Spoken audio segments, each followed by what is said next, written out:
Hello everyone, this is Colin once again. I'm making this video in response to a user here on YouTube. He goes by the name of Ahmed's Quran 3 is his username. And I believe he represents a larger website called inthenameofallah.org, which from my understanding is a website that is hell-bent on refuting Islam in general, the Quran, and things of this nature. Now, while I'm all for people to explore possibilities and to try and gather their own information and individual studying, I also disagree with outright lying, fabrication of Islamic text, or any text for that matter, no matter what religion you're trying to get a different point of view on, and basically misrepresenting the said theology of any religion. And what I found with this person's videos, at least the three that I'm going to be refuting one after the next, is that yes, there are certain topics that are not gone into detail, there are certain ideas that are left out, and things of this nature. But you'll see that as I refute the next several videos. Now, the first video is from the title, is Missing Verses in the Quran, Part 78. This is the name of the person's video. And he talks about that the Quran that cannot be inspired by God, or therefore is not as authentic as Muslims say, because it is missing certain verses that apparently were in the Quran but are no longer in the Quran. Now, he mentions for his argument the stoning verses, where it is part of Islamic Sharia law to stone adulterers who are married. In other words, there's a difference between adultery and fornication in Islam, and the punishments are very different.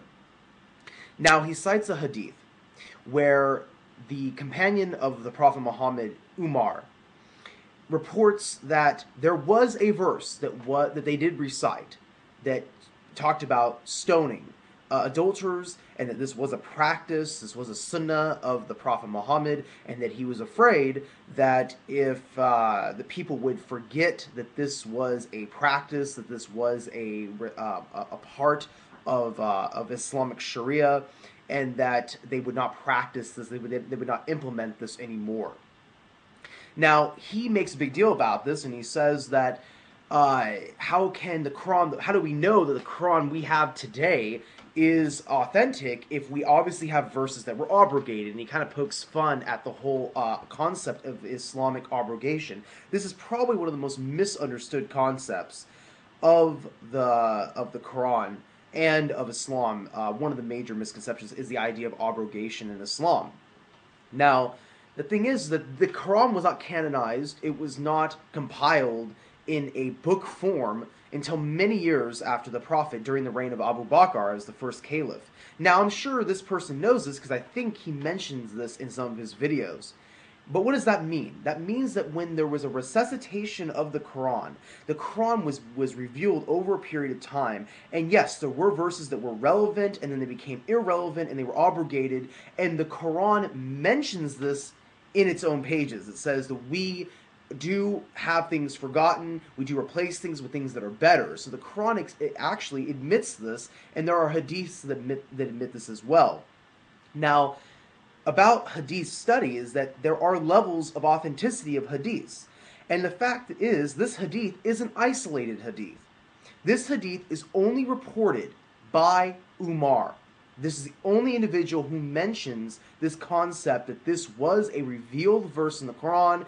It was then forgotten or abrogated, but the punishment should still stand on its own merit, regardless if it's actually in the Quran or not. I'd also like to point out that the various traditions amongst all the hadith collections that actually contain this one hadith vary in their reporting of what Umar actually said, furthering the idea that not only is this an isolated concept in hadith, but also that the wording is very different, and apparently this was reported by the same individual, yet the wording is different. Further adding to the case that this is not the most authentic hadith that exists about this topic. Now, I own Sahih Bukhari, and I looked up the area of the Hajj punishments about stoning, and apparently I couldn't find this hadith in Sahih Bukhari. Now, Sahih Bukhari is the most authentic hadith collection. It's not even in there. Sahih Muslim has it in there. So does Ibn Majah, Abu Dawud, and a couple others, but the commentary is very interesting. Because I don't think this individual who made this video is an Islamic scholar. Now, I'm not an Islamic scholar, but it'd be valuable to look at what the Islamic scholars actually say about this hadith. And what they say about this hadith is that yes, this was a verse, perhaps, that was forgotten or abrogated, no longer met the final resuscitation of the Quran with the angel Gabriel and Muhammad before his death, and therefore it was not part of the Quran yet. It is an agreement amongst all Islamic scholars that this hadith, the main focus of this hadith, is to make it clear to future Muslims that there are two things in Islam that are important. There is the Quran and the traditions or the Sunnah of the Prophet. And it is Sunnah that the Prophet did implement this punishment upon adulterating individuals, regardless of their theology, whether they were Muslim, Jewish, or etc. And that this is the point of this hadith. The point of this hadith is to show that the traditions, the way of the Prophet is just as important as the Quran in Sharia law. And indeed, there is another hadith in Abu Dawud where the Prophet, with regards to this topic of stoning, repeats over and over again, it's my tradition, it's my tradition, it's my tradition. What is it? It's his sunnah, it's his way. And so therefore, this is something that is in the Quran. Or excuse me, this is something that is in Islam as far as a concept. Now, the thing is that many people bring up this topic and they think that Muslims are trying to hide something. Well, if that were the case, then why do Muslim scholars talk about this? Why do they have this in their hadiths? Why do they basically say that, yes, this is something that was recited as the Quran, it's no longer recited as the Quran, but we still practice it? These are things, this is the concept of Islamic theology, that you have the Quran and the Sunnah of the Prophet. And the fact that this person alleges that, well, this is one thing that was in the Quran, how do we know that other things weren't in the Quran? How do we know that this is the Quran? The fact is that the Muslims are admitting to this. They're not trying to hide anything. They are saying, yes, this was part of the Quran, it's not part of the Quran anymore, but it is part of the Sunnah of the Prophet, it's still part of Islam. Now, this person also alleges that and I don't know where he got this from, he doesn't mention any hadith book, he just rains off hadiths, and he mentions that there were verses in Surah 33, and that Surah 33 was actually almost as long as Surah Al-Baqarah, which is Surah 2.